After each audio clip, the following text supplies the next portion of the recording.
for that warm welcome. And all the three Westfall people in the front said, Amen. It really is good to be here tonight. It really is. And one of the reasons I love sharing my story, Grant, just what you said just now was that it's actually not my story. It's the story of God in my life and what He has done through me and is doing through me and is going to do through me. But the reason I love telling my story is that there are many of you here tonight that are going to go away saying this, if God can do it for him, that choppy, He can do it for me. And that's why we tell these stories. If God can do it for me, definitely do it for me.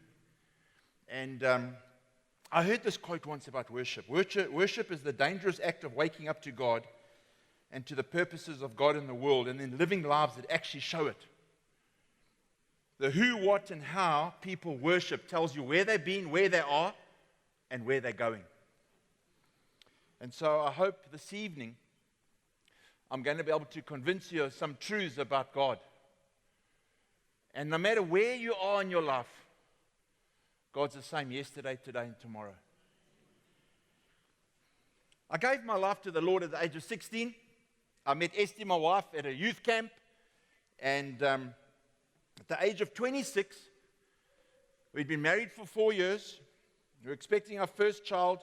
And I'd just been given the dream job we all want. I'd gone into banking just because a friend of mine said you can make lots of money. It wasn't like a big career choice.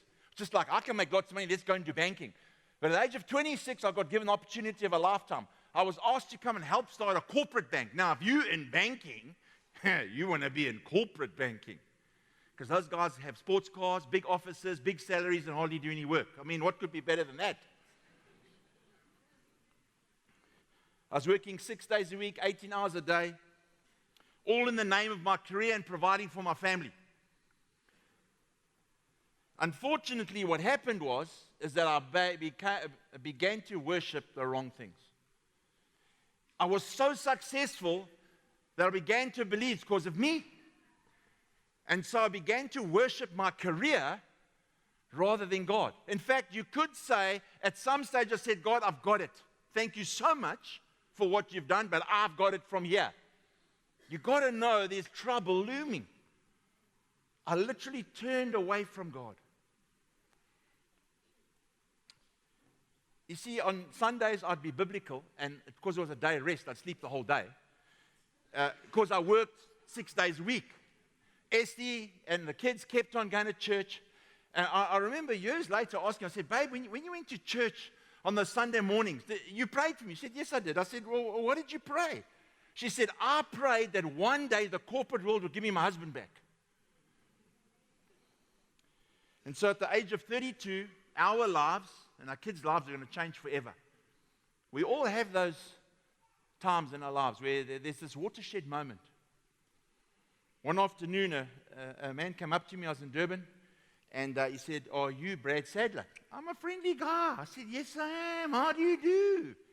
He said, I'm Major so-and-so from the commercial crime unit. I'm here to arrest you. I said, for what? He said, for fraud. I said, how much? He said, 70 million. I said, oh. He said, can we talk somewhere? I said, please. Takes me to this room, shows me the search warrant. He said, I'm searching your house and your office, and then you're going to come with me and get your bail. And so he allowed me to phone my attorney, and later on, I went to my house. They took all benediction and full of stuff away. Went to the courts. The courts were closed, so they called a magistrate back, and my attorney met me there, and he came to me. As we walked in court, he said, what's going on? I said, I don't know. They've got the wrong guy. I was so arrogant in those days. I believed that I could sort this problem out myself. I could outthink the opposition. I could out-strategize the opposition because I was good at what I did. And so we went into the courtroom. Prosecutor gets up. He says, Your Honor, can you deny Mr. Sadler bail? So he said, why? So he said, well, it's a big case. 70 million, we think might go to 100. And these guys run away. These executives, they make these decisions, they cause nonsense, and then When there's a chance I might get arrested, they run away overseas, please don't give him bail. He'll never stand trial. So my attorney turned to me, he said, and? I said, it's not the truth. He said, in the witness box. And so I went and I stood in the witness box. And he said, Mr. Sadler, are you going to run away? I said, no. I'll sort this problem out. See, I'm still strategizing. I can sort this problem out. And so the magistrate looked at me, he said, Mr. Sadler, this is a big decision. Because in future cases, they're going to set a precedent. The decision I make now is going to set a precedent for future cases on white-collar crime. So I need to think about it. I'm going to need to sleep on it. You spend the night in the cells, and the next morning I'll give you my answer. I was all right. And so they put me in the cells. Next day I went back to court. And eventually it was my turn, stood up. He said, Mr. Sadler, I've thought long and hard. I'm not giving you bail. You must await trial in Westfall prison until your trial date. So I turned to my attorney. I said, that's good, right, fine. Get a date next week. Let's get the trial on the go. Let's sort it out. He said, no, Brad, you don't understand. You might get a date in 4 years' time. I said, okay, hypothetically, see, I'm strategizing again. Hypothetically, I spent 4 years awaiting trial. He said, I said, then I'll go on trial by some miraculous chance they find me guilty. They give me 5 years, minus 4 I've been there already. I might spend 1. He said, no, you'll do another 5. I said, but get me bail. So they took me down and put me in this truck. Correctional Services in our country is an efficient, compassionate organization. It was a truck for 10 men, 40 of us inside. Off we went to Westfall prison. Arrived there the following day. Esty came to see me, looking through his armored glass. As she sat down, I just said to her, babe, I'm so sorry. Can you forgive me? I think I have just destroyed our lives. I was under no illusion the storm was coming. I was afraid that we would not survive. And so I said to her, I'll understand if you want to know what's the name. She said, what's the name? I said, that thing. You want that thing? She said, what thing? I said, if you want a thing. She said, you mean you get a divorce? I said, yes. I'll understand completely. She said, Bradley Talbot Sadler. Now, when she says my whole name, I know I'm in trouble. She says, I am so mad with you right now, I can eat live snakes. But the one thing we're not doing is getting divorced, because the only way through it for our family is being together. Do you know that she was right? She's right most of the time, but she was right. Points. Esty was right. You see, when trouble comes, the best thing we can do is get closer together. We were under no illusion the storms were coming. We weren't sure how we were going to weather those storms. And so she said to me, Brad, is there anything I can do for you? I said, yes, there is.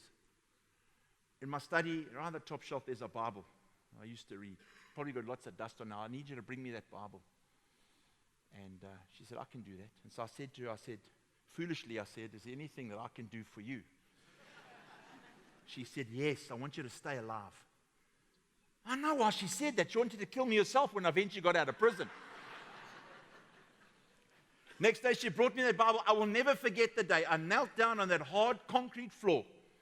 I rededicated my life to God, and I devoured that Bible. Not to find answers, but to get to know the Lord I once loved and that I once worshipped. And so for 2 weeks, we tried to get bail. Every time I was declined. Eventually, the magistrate said, Mr. Sadler, don't come back. You're never getting bail.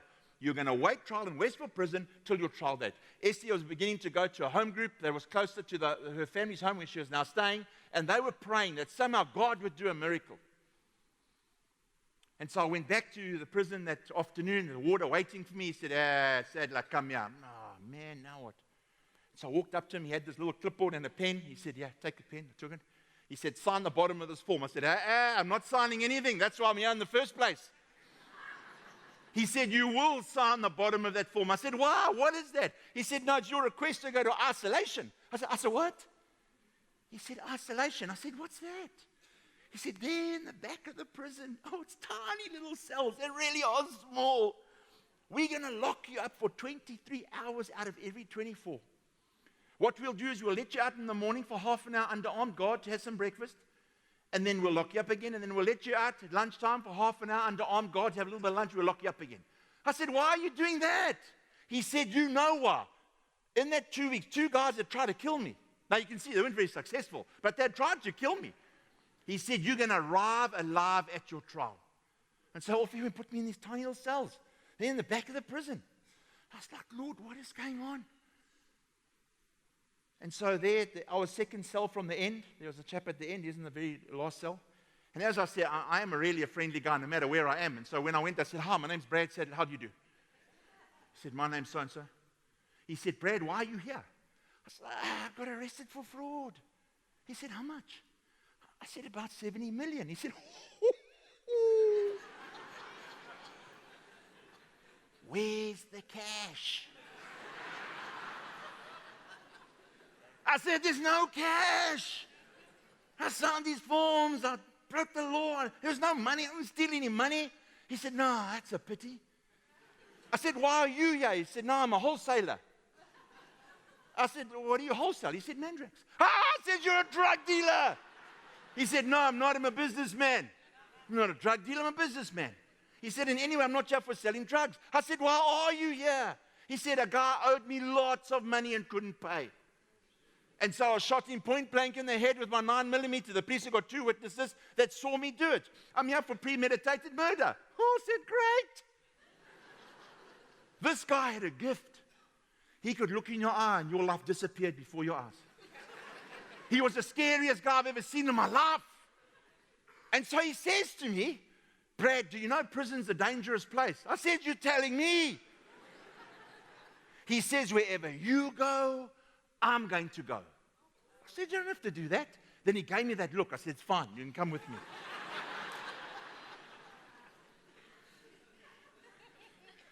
Wherever I went, this guy followed me. Because, you know, when you go into a dangerous place, like, oh, Lord, send your angels, bring your fire, bring your barbed wire, bring your thorny bushes. What if God decides that he would bring a chap with premeditated murder to follow you around so that nothing happened to you? So Esty could visit me every single day when you're waiting trial. She could bring me food because the food in the prison wasn't that hot. And so what would happen is when you moved from the visit area with your food to your cell, there was this underlying thing of we can pick and no pay. And so everything gets stolen from you. By the time you got to your cell, you had like a little sucker left. Every time I got back to my cell, I had everything that Esty had given me because this guy was walking behind me. You know what I began to realize? God has got your back. You can be in the darkest, scariest place of your life. God has not forsaken you. You know, sometimes we can believe that. But the scripture says, I will never leave you nor forsake you. Do you really believe that? He will not forsake you no matter where you are. And so the one day off he went to his trial, he never came back. And I wondered what had happened to this guy. My trial was over 4 years. And it happened by chance. I got to know his attorney. And he said, oh, no, I remember you, Brad. So he actually was quite fond of you. And he spoke a lot about you. And I said, what happened? He went to his trial. He never came back. He said, Brad, it was the funniest case I've ever had to defend. He said, we got to court before we even sat down. The prosecution got up and dropped all charges against him and said he's free to go. I said, that's incredible. There were 2 witnesses. He said, I know. That's the other funny thing. They both died the night before. Can you believe it?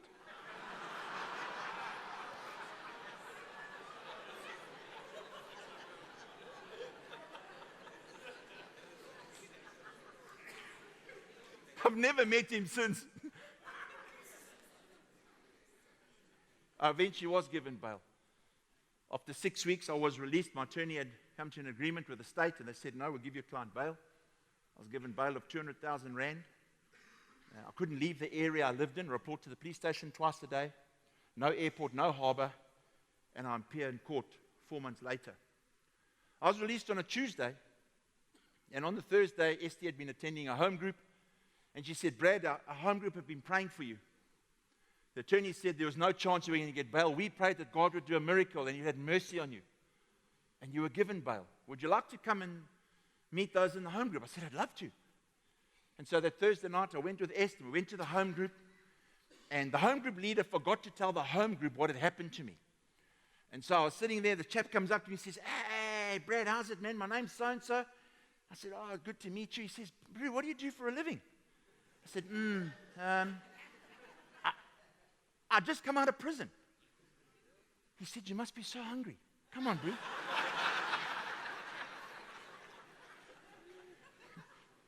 That home group prayed for Esther and I and our children for 4 years, every single Thursday night. Absolutely no judgment. Some of you have got friends that are in a really tough position right now, and I want to ask, don't judge them. Stand by them and pray for them, that God would have mercy on them. Because God has a plan for their life. And so over 4 years, I had the court case. At the end of it, I was found guilty of most of the charges. I was accused of fraud and corruption. And my attorney said to me, he said, Brad, I want you to prepare yourself. The judge had said I was guilty, and he said he'll sentence me 3 days later. And so my attorney said, look, I need you to prepare yourself. And he spoke to elders in our church, and he said, I want you guys to prepare because Brad is probably going to go away for the rest of his life. And so 3 days later, it was difficult to prepare. How do you prepare going away to prison for 25 years? And at that stage, my daughters were young. They were 10 and 6. And so I went to court. My friend came up to me just before I went into the courtroom, and he was crying. And he just hugged me, and he said, Brad, I just feel God wants to say something to you. And I said, what? I wanted to hear what God had to say to me. He said, God's saying that you need to put the heart in the hands of the king. The heart of the judge needs to be in the hands of the king. And so I said, okay. And I prayed for the judge.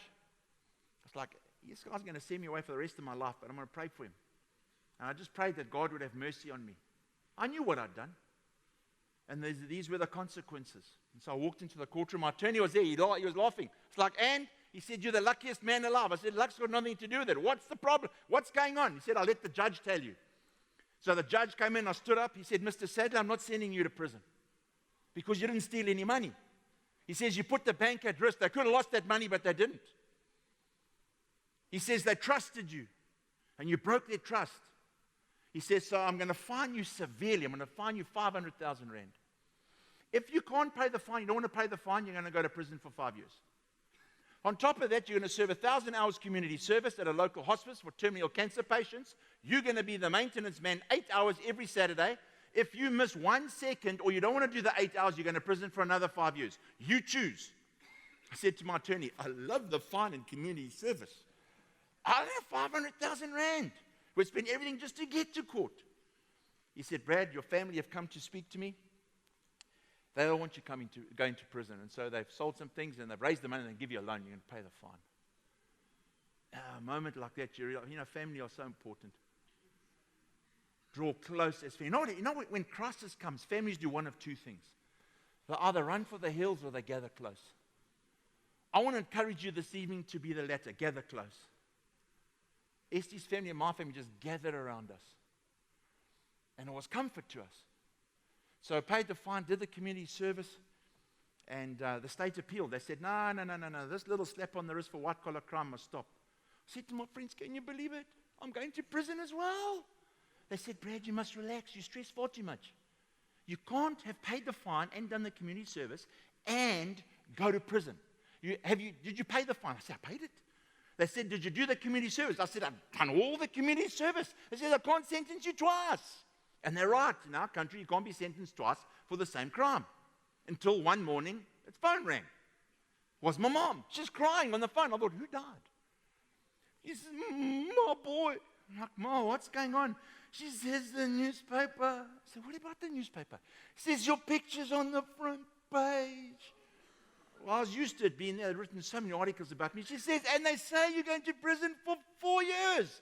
I said, the newspaper always get everything wrong. Don't worry. They've got it the wrong way around. Don't worry. Put the phone down. I phoned my attorney. I woke him up. I said, Boot, what's going on? He said, I don't know. I'll phone you back. He did. 9 o'clock that morning, he phoned me back. He said, guess what? I said, what? He said, no, the newspapers are right this time. You're going to prison for 4 years. Appellate division. 3 judges sat in Bloemfontein. They said, no. We want consistent sentencing for white-collar crime. Should always start with a prison sentence. I've got their judgment. You know, they said, Mr. Sadler, to you and your family, we're sorry for what you've been through. But we are going to send a message to corporate South Africa. White-collar crime will always start with a prison sentence. They said, as you've already paid the fine, we're going to refund you the fine. As you've done 1,000 hours community service, put it down to experience, but you're going to prison for 4 years. Do you know what happens in that very instant? This Esther and I was on fire for Jesus. During the trial, I was trusting God. He had answered our prayer. I didn't go to prison for 25 years. I got a fine in community service. Now, we'll pay you back the fine, put it down in experience, so you're going to prison for 4 years. You know what you think in that exact split second? God dropped me. I can't believe the Lord has let me down. Only happens for a split second. Because then I realized that the word says something else. It says that he will turn everything for good for those who love him and are called according to his purpose. In Romans. I had to believe, and I did. God would somehow turn this around for me and my family. And so 2 days later, had appeared in Westfall prison. Pastor of our church had come and he was praying for us. He said, Brad, I feel the Lord saying you're going to be a lighthouse. I said, lighthouse? He said, yeah, I think you're going to be a light in the prison. A light in the prison, bro. I said, no, I think God's saying. I said, yeah, okay. I don't want to tell him you've got to be kidding me. You're a pastor. I don't tell him you're kidding me. He says it's from God. So off I go to prison. And it was traumatic. It was the most traumatic time of my life and for my family. I remember saying goodbye to Esty and the two girls. They were 12 and 8. I remember Heidi, my youngest daughter, just grabbed me onto my leg. She wouldn't let go. And she was crying. She said, Dad, why is the policeman here to fetch you? She said, Dad, did you forget to pay the fine? Because we had told them what was going on. I said, no, Heidi, we paid the fine. She said, did you forget to do the hours? Because we took you every Saturday to do the 8 hours.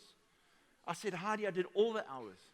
She said, then why is the policeman here taking you away from me? I said, Heidi, remember I told you what I've done. There was a consequence to that. I'm so sorry. I'm going away for 4 years, but I promise you I'm coming back. I will be back after 4 years. I said, God will look after me as he will look after you. And so off we went to the Westfall prison. I had these bags, my survival kit for prison. In those 2 days, my friends had come around and told me what to take in my bags. I wanted to ask them, how do you know what I should put in these bags? Blankets, sheets, pillows, tracksuits, books, pens, papers. One guy said, take Tupperware. It's not an advert for Tupperware. He just said, take Tupperware. We arrive at the prison gates, massive prison in Westfall. Literally 15 minutes from our home at that stage. So we arrive there. There's a wood at the gate. He says, yeah, what do you guys want? So my attorney says, it's Brad Sadler. He's come to start a 4-year prison sentence. This guy's got this like clipboard, all the people coming into prison that day. He looks down his list. He says, I don't have his name. Go away and come back tomorrow. I had these bags, I threw them down like a shh. I said, let me in now. His eyes went this big. Who wants to come into prison? People are breaking out. I said, let me in. He was like, okay, calm down. Okay, I'm going to let you into prison. Okay, wait. So do some paperwork first. So I'll go into prison. Oh, man, it's a modern prison. As you walk in, there's this light music. There's juices of all your choices and biscuits. No, there's nothing. It's just a yellow line. Don't cross the yellow line. I'm standing there with my bags. I'm thinking, Lord, what now? What am I going to do? I was there for hours just standing. It was as if I wasn't even there. And eventually this warder comes up. He says, hey, what's that? He says, my staff. He said, what staff? I said, my staff for prison. He said, we will give you everything you need. Give me those bags. Oh, I gave him the bags. He unzipped them. He said, oh, wait, hang on a second. We'd run out of jerseys, jackets. Take this tracksuit. It's quite cold in here. He said, oh, see, you've got Tupperware. He said, we've run out of plates and bowls and cups and spoons and things. Take the Tupperware. You're going to need that. He said, you see all these other things in your bag? I said, yes. He said, I'm going to take it around the corner there. The back, there's a cupboard. I'm going to lock it up in that cupboard. In 4 years' time, you come see me. I'll give you all your stuff back. I said, right.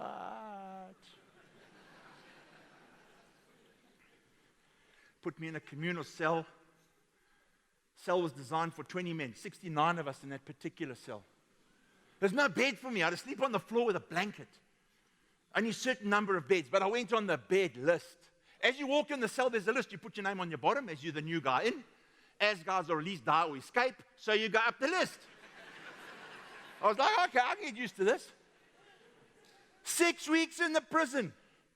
One day I get pulled out of the line to breakfast. Get your stuff, you're going. I was like, where am I going? Like, you're going to a new prison. We're renovating Westfall prison. You're going to another one. I said, where? I'd like to tell my wife. He said, I don't know, Joburg, Cape Town, I don't know. I said, but my wife lives 15 minutes away. She'll never see me. He said, I don't care. Get your stuff, you're going. Hurry up. Got my bags back. They gave me my bags back. Off I went. As I said, efficient organization. Truck for 10 men, 40 of us inside with our bags. Luckily, on the way, one of the guys realizes we're going to Seerfontein. It's a prison outside Maritzburg. And so the guy said, listen, Seerfontein's great.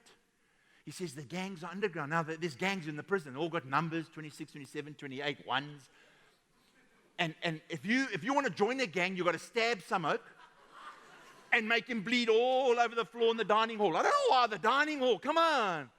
Bleed all over the dining hall, then you get into the gang. You can't kill a gang. You can't stab a gang member because that gang will kill you. You've got to stab guys that are called targets. They don't want to be in gangs. I didn't see a necessity to be in a gang. So I was just like, I'm not in a gang. So I became an automatic target. When I walked into prison that very first day, I wondered why that first front page of the newspaper was stuck on the prison wall. Had my picture. Sadler gets 4 years. Because the guy told me, he said, you know how you go up the ranks of in the gang? General, lieutenant, soldiers. I said, no. He says they do one of two things. You've got to kill a warder or an inmate with profile. And then I realized why my face was on the wall. I was an inmate with profile. I was like, oh gosh, here's trouble.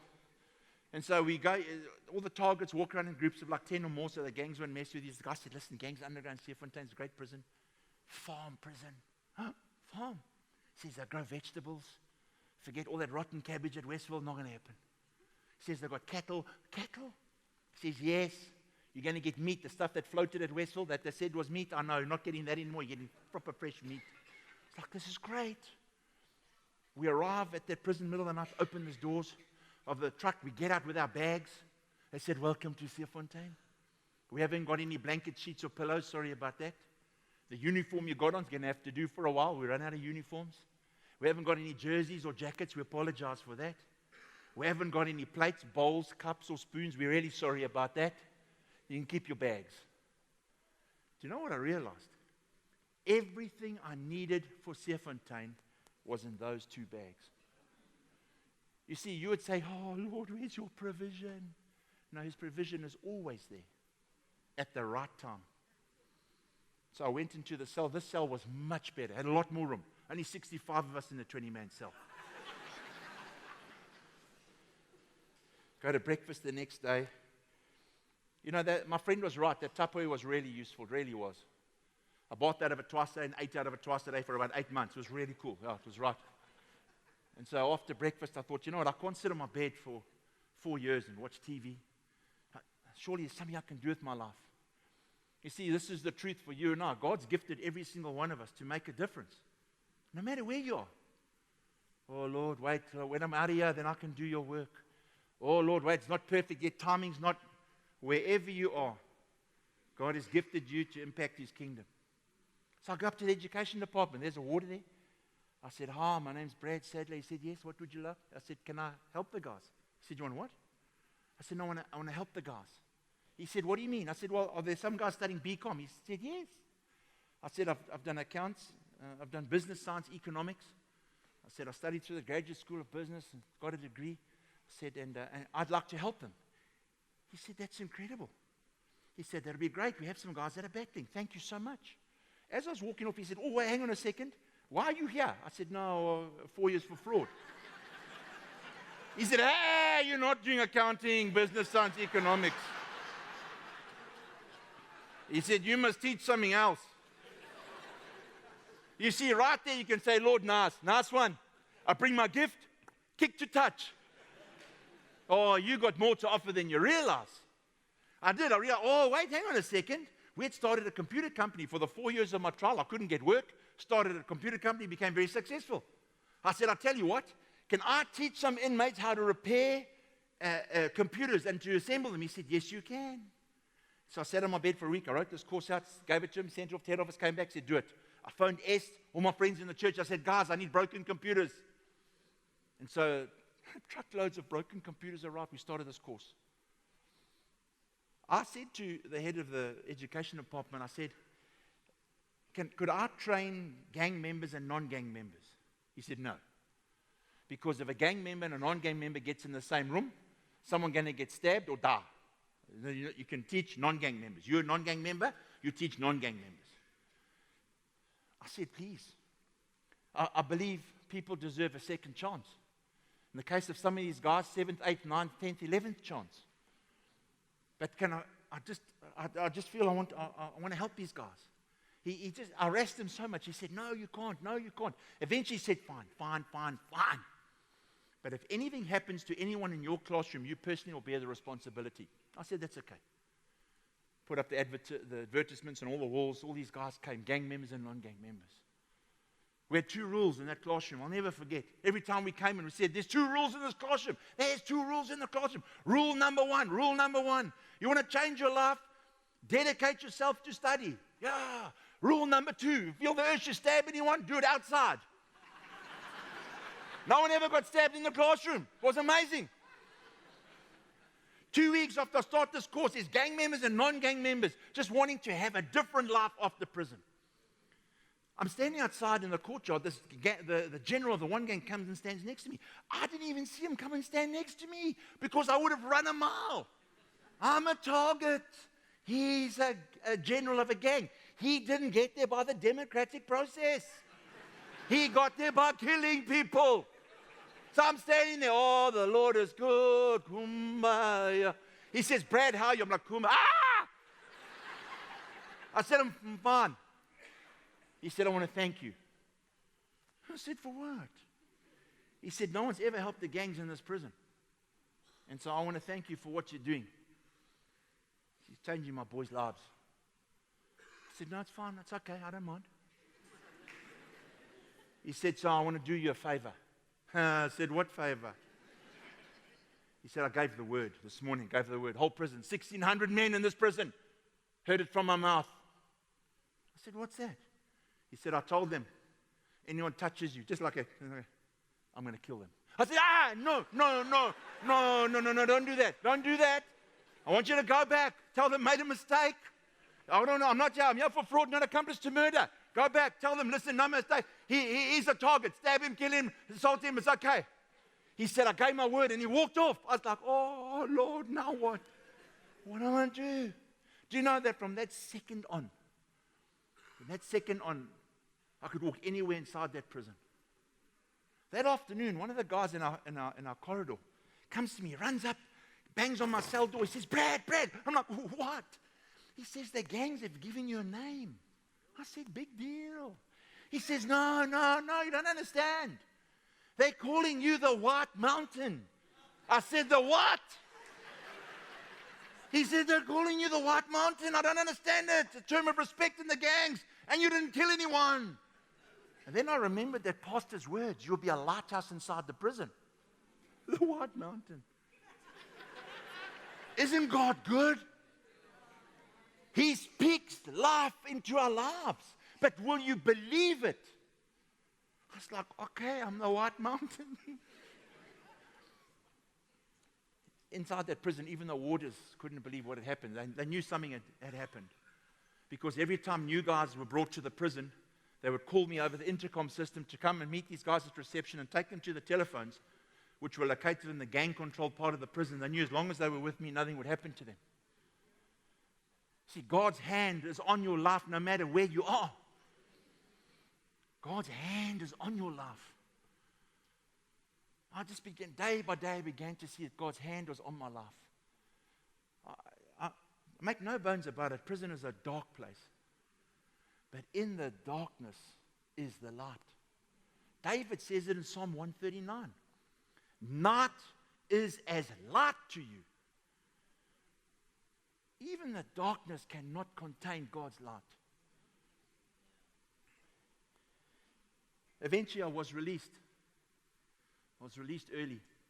When I was in Westfall prison, there was a pastor from Westfall that came every single day into the prison, and he ministered to the inmates. Every single day we had a church service. And I used to go every single day. And the one day he said, gentlemen, before I end, I would just like to tell you that there's one of you here and you're writing a little brown book every single day. I was like, oh, okay. Because when I went into prison, the Lord had said to me, journal what I'm doing in your life. It was in a little brown book. So he says, I've got your attention. I was like, yes, you have. He says, the Lord's saying this to you. You're going to be released early. I was like, yeah, right. He says, you'll be a pillar in the church. You're going to travel far and wide and impact many people. And you will influence people. I was like, yeah, okay. And then he says, write it down. I was like, okay. I wrote it down. I was released early. Head of the prison came to me one day. I was walking down the corridor. He said, Brad, how are you? I said, no, I'm fine, thank you. He said, I'd love that you would stay here, but you've served 1/4 of your sentence. And in terms of your sentence, under 5 years, you've got to serve 1/4. And if you're a model inmate, I can apply. You must apply. The judge that sentenced you must agree. The prosecutor that prosecuted you must agree. And if we all agree, then you can go home. And so after 14 months, everyone agreed, and I went home. I went on correctional supervision. And I got home, and so I couldn't leave my home before 6 in the morning. Had to be home 6 o'clock at night, Monday to Friday. If I wasn't working, had to be at home. No more than 2 additional people in your home than the number in your family. No alcohol, no drugs. You can go shopping Saturday, 8 to 12, go to church 8 to 12 on a Sunday. And that was for 3.5 years, just under 3.5 years. I got home and I said to my kids, I said, oh man, I said, I've got to be home every single night by 6 o'clock. My eldest daughter, Tessa, said, yippee. She says, Dad, we're going to see you every night. She was used to not seeing me. I was working in the corporate world. I sat my kids down and I said to them, I'm so sorry that you've had to bear this burden of me being in prison, and now you've got a father with a criminal record. And Tessa said, Dad, what are you talking about? I said, if you want to shout, scream, do it now. Let's sort this out. She said, Dad, it's actually a benefit to have a father with a criminal record. It's like, what? She said, Dad, I'm 18. You know how old I am now. She was an 18-year-old teenager. Well, she thought she was 18. She wasn't ready. She said, we go to the beach.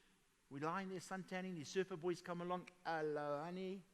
Can I have your phone number? She said, sure. I want you to meet my dad. He was in prison, They disappear like that.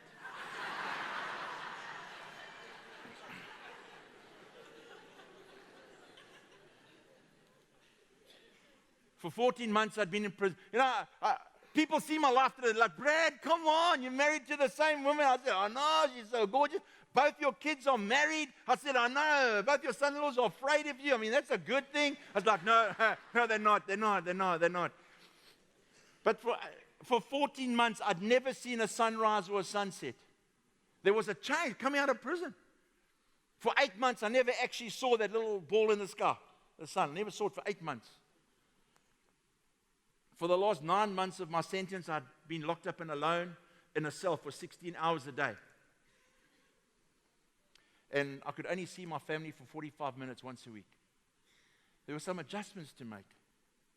Now that I was out, things were going to be different. I wanted to provide for my family. We're back at church. I said, Lord, I'm surrendering my life to you. And we're trying to get things back together. And so a friend of mine gave me a job. Another friend phoned me after about 6 months. He said, hey, Brad, how are you doing? I said, no, I'm doing fine.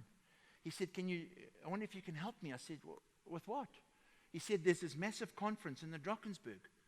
400 auditors will be there. I want you to come and tell them your story of the corporate world and the decisions you made and the consequences. Will you do it? I said, absolutely not. I'm not telling people I was in prison. I'm not sharing my story. I said, in any way, 400 auditors. A lot of guys there probably investigated my case. I'm not doing it. He said, talk to your wife. I said, hey, don't bring my wife into this. I'm not doing it. I put the phone down. Go home that evening. Hey, babe, how's it? Oh, fine. She says, how was your day? I said, no, great. I said, can you believe it? That's his name. Phone me. He wants to go to the Drakensberg and talk to all these auditors at this conference. Tell them my story. She says, Brad, what would you like what happened to you to happen to anyone else? It's like, oh. She said, you've got no option. You need to go and tell them your story. I did, and she's right, but she was right. I had to go. And then she reminded me the prophetic word that Pastor gave me, that you'll go and you'll influence many people. You know, in order to influence people, you've got to go. And so 2 months later, I did. And off I went. And I spoke at this conference. Afterwards, we were having tea. All these auditors came to me and said, hey, Brad, how's it? My name's so-and-so. I'm from this company. I'd like you to come and speak to our company. I was like, I did it once for that guy there. They said, no, you've got to come and tell the corporate world your story. And so it was absolutely amazing. There was a guy there. He was a Christian auditor. I know, it's like an oxymoron, you know. But all the auditors, I missed that one. Whoa, that one. He came to me and he said, Brad, I feel that God's leading me to help you. You need to come and tell your story to South Africa and the companies, and I'm going to help you to do that. And the phone has never stopped ringing. You see, your past does not define your future. God sees our future. And he says, but if you'll step out in faith and follow me, I have something different to what the world will tell you is in your future. You see, because according to the world, me being in prison would destroy my family. But according to God, it would extend his kingdom.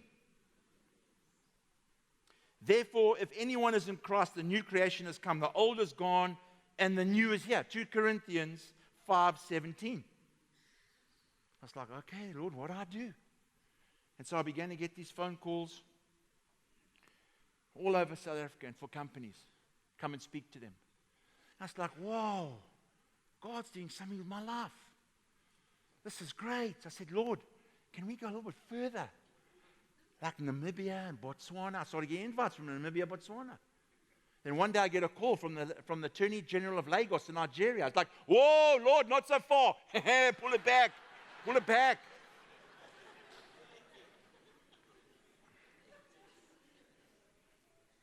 But God would do an incredible thing if you would allow him. What no eye has seen, no ear has heard, what no mind conceived, the things God has prepared for those who love him. You know, my friends told me, don't go, don't go. Lagos is like the Wild West. They will kidnap you and hold you for ransom. Don't go. But I was like, but I think God's opened the door. They're like, don't go. I was like, no, but I got to go. I believe God's opened the door. And I need to go and speak. I need to go and share my story. And so I did. They flew me up there. I arrived in the middle of the night in Lagos. And it was the middle of the night when we arrived. I got out of the airplane into the arrivals hall. I walked. As I opened those doors, 1,000 people were waiting. And not for me. They were just waiting there for other people. And I was like, had my case next to me. I was like, actually, my friends were right. Any O could say, I'm here to pick you up, and I'd just follow him blindly. So I decided, well, the best thing I can do is just wait by the door. I'd never actually seen the person that was meant to meet me. I'd just spoken to the Attorney General and his secretary on the phone. I was like, anyone can say I'm the Attorney General. I'd go, lekker boet, and I'd follow him. And then suddenly I heard this commotion. Right at the end, all these 1,000 people, and these people were actually running. They were running and diving under airport benches and hiding behind pot plants. I was like, what is going on? There was this little Nigerian lady walking like this, but behind her is what was scary. There was a guy dressed completely in black, an AK-47. He was walking behind her. I was like, oh. She comes and walks up to me and says, hello, Brad. My name is so-and-so. I've got a telephone for you. Number 1's my number. Number 2 is your bodyguard's number. And number 3 is the driver's number in the car park. So I was like, But see, I'm a friendly guy. I said, hi. I said to the guard, I didn't know he was going to shake mine because he was determined to hold the AK-47. I was like, Brad, how's it? My name's Brad. He said, my name is Shimba Jabumba. I said, I'm never going to remember that. Can I call you Rambo? He said, yes. I picked up my bag. I followed this lady, Rambo, behind me. He really took this job seriously. He's got his AK-47 staring at people. They're running and diving everywhere. I found out later he was part of the presidential guard. I'm like, Lord, I've got my own bodyguard. I've never had that before. Where God opens the door, He provides. Don't panic, just go through the door. Come on. I go to the car park. There's a black Audi. Yo. If it had flags on it, I'd be an African dictator. There's a little driver standing there. I'm like, my name's Brad. He says, hello, my name's Chimbam, Jiba, Jiba. I was like, but that's far too long. Can I call you Shumi? He said, yes. 4 days. I spoke to 5,000 people. Government, oil companies, cell phone companies. About fraud and corruption. But what was really the cherry on the top was I had lunch with the judge president of the ICC, the war crimes in Rwanda, a Christian man. And both of us spoke about how God could change the face of Africa. You see, if you will be faithful, God will connect you with people that you'll make a difference. And so I came back and I said, this is amazing what God's doing in my life. There's a humbling that comes. I was so arrogant when I was young. God has this way of just bringing this humbleness to us. Do you know I've even spoken at Parliament? I know it hasn't really worked, but I've spoken at Parliament. God will open doors for you, but will you have the faith to take that step? Will you have the faith to step out into what God has called you to? This is what I do believe. You have everything you need to extend the kingdom of God, no matter where you are. You don't have to wait for the perfect time. Oh, Lord, I've just got to finish this little, but when that's done. No. Do what you can with what you've got, no matter where you are. I do believe that as believers, God has called us to so much. You see, sometimes you can get to a place where you can say, my sin is so great. And the God would say this to you, but my love is greater. No matter what you've done, you will impact people. Sometimes you won't even know. You know what the sad thing is? Often we don't see the fruit of us ministering to others. Sometimes, but not often we do. Doesn't mean we shouldn't do it. Do you know there was a chap in prison, he spat at me for 8 months. Every time I walked past his cell, I'd hear, I was like, oh! You know why he spat at me? Because he said it's not right that I've got a smile on my face, that I believe that God will be able to use me inside the prison, and that my family visited me every Saturday. And so a couple of years ago, I was doing a men's breakfast at a church in Durban. And as I was preparing that Saturday morning, I saw this guy walking down the aisle. I was like, oh, it's the great spitter. I was ready to duck. He just walked up to me and he just grabbed me and he just embraced me. He started weeping. He said, Brad, you were right. Jesus is the way, the truth, and the life. He said, I've given my heart to the Lord. He said, but unfortunately, I committed a crime before I did that again. I'm going back to prison. But this is what he said. I'm going back to prison a different man. Jesus is the way, the truth, and the life. Maybe if I can just share that in closing. These are real handcuffs. And if you commit crime, you're going to wear some of this jewelry. You see, but what the world will tell you is that there's a key for this. There's a key. The world knows exactly how the key is shaped. If you don't have the key, you're not getting out. But you see, Jesus says something else. He says, no, the key that the world want to give you. Because you know how you get released? Run away. Do you know how you find freedom? Run. You must escape. Let me tell you, escape's not the answer because you're coming back.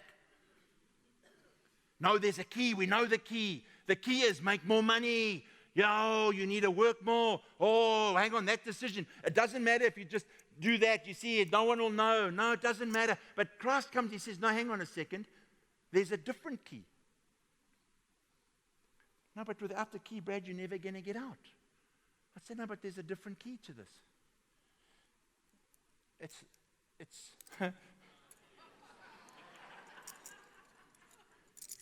Here's the key. And to answer your question, no, I'm not going to show you how to do that afterwards. Here's the key. Christ is the key. The world will tell you to undo these handcuffs. You need a special key. Jesus says this, I am the key to life. Christ has come to set us free. Will you believe it? Can I ask you to stand?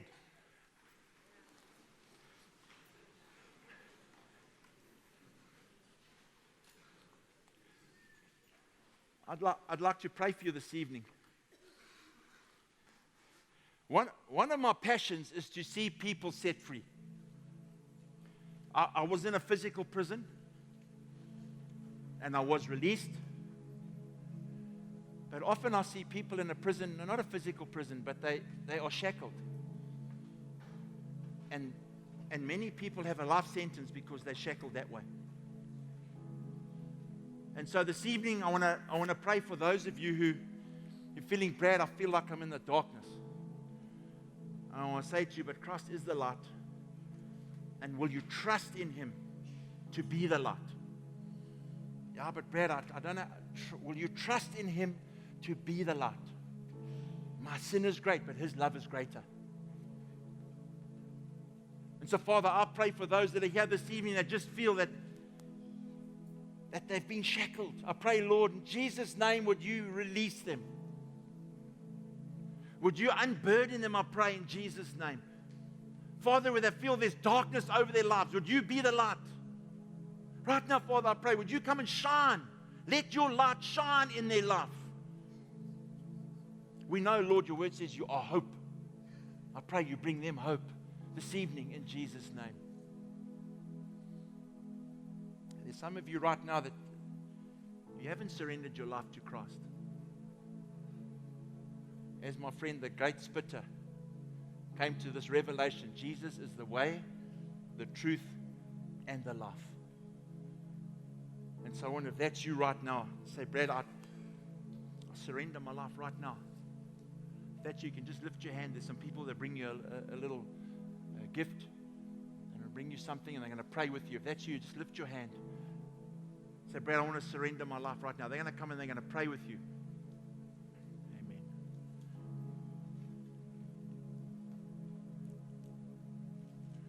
Jesus has come to set the captives free. It's a proclamation. It's a promise. Maybe you're here and you have family that have maybe made some wrong decisions. You know, it takes boldness to forgive someone. It takes courage to forgive them and then to stand next to them and say, I'm here to just lift up your hands and support you.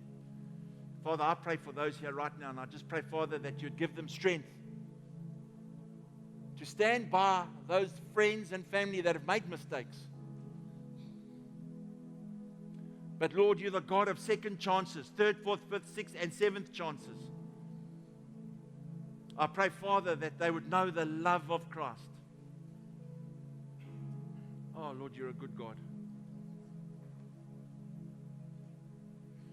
And lastly, there's some of you here tonight where God has spoken to you about taking that step of faith into a calling. And it's not easy. So it feels like you're going to Lagos. But you know God is called.